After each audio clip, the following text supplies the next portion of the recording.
Πριν λίγες μέρες διοργανώθηκε συγκέντρωση έξω από ένα μαγαζί των Yes Stores με αίτημα την καταβολή δεδουλευμένων σε εργαζόμενο.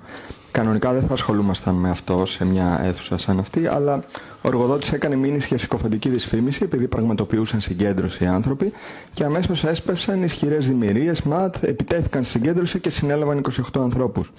Ήταν σε γνώση της κυβέρνησης ή η αστυνομία έδρασε από μόνη της σαν ιδιωτική security επιχειρηματία?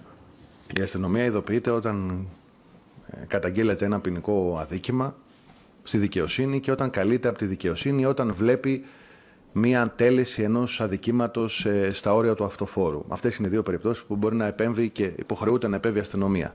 Δεν επεμβαίνει με πολιτική εντολή από την κυβέρνηση ή από το Μέγαρο Μάξιμο. Αυτά νομίζω είναι γνωστά ως διαδικασίες. Προφανώς, όπως είπατε, έγινε μία μήνυση, κατατέθηκε στη δικαιοσύνη, συνιστά παράβαση καθήκοντος αν ο εισαγγελέας ή κάποιος τέλος πάντων από τη δικαιοσύνη ειδοποιήσει την αστυνομία και η αστυνομία δεν παρεύει. Και παρά η τύχη μιας μήνυσης ή μιας οποιασδήποτε υπόθεση στην ποινική δικαιοσύνη, είτε έχει ξεκινήσει με αυτεπάγγελτη διαδικασία είτε μετά από έγκληση μήνυση, έχει να κάνει με τα δεδομένα της υπόθεσης, την αξιολόγηση στη δικαιοσύνη. Αυτό νομίζω ότι είναι. Όπως πολύ σωστά είπατε στην αρχή, δεν είναι ζήτημα δικής μου αξιολόγησης ούτε της κυβέρνησης.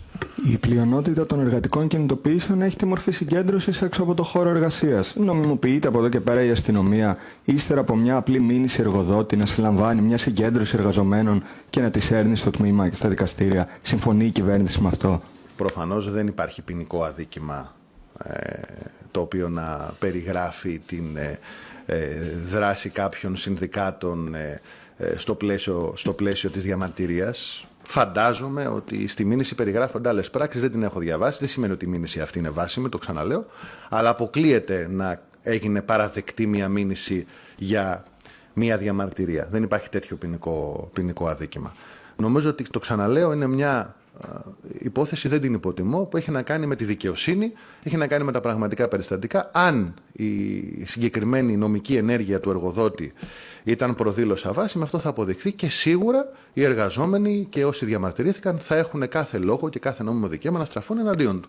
Αν δηλαδή έκανε μια καταχρηστική ενέργεια ενώπιον της δικαιοσύνης.